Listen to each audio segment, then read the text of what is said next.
There are things that can be done to get around that veto.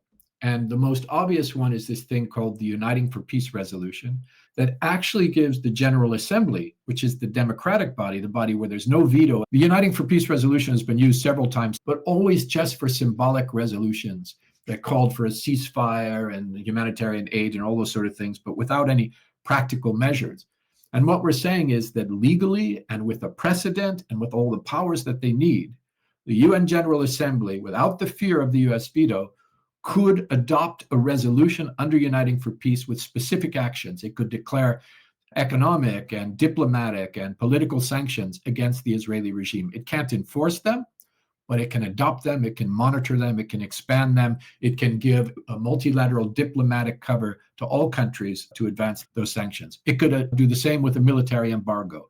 It could demand the withdrawal of Israel's UN General Assembly credentials, as was done with South Africa during the apartheid regime. And then finally, what it could do, and it could do this, it could adopt a mandate for a multinational protection force to be deployed to Palestine with a specific mandate to protect civilians, to facilitate humanitarian aid, to preserve evidence of Israeli crimes, and to begin the process of recovery and reconstruction. This does not replace the long-term strategy for Palestinian liberation. But what do we do right now?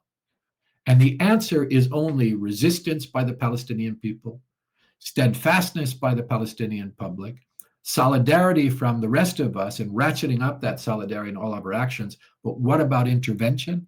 If there's going to be an intervention, this is the one that operates with the consent of the Palestinian people, with a specific mandate that doesn't stick its nose into issues of Palestinian governance or the role of Hamas or the role of the PA.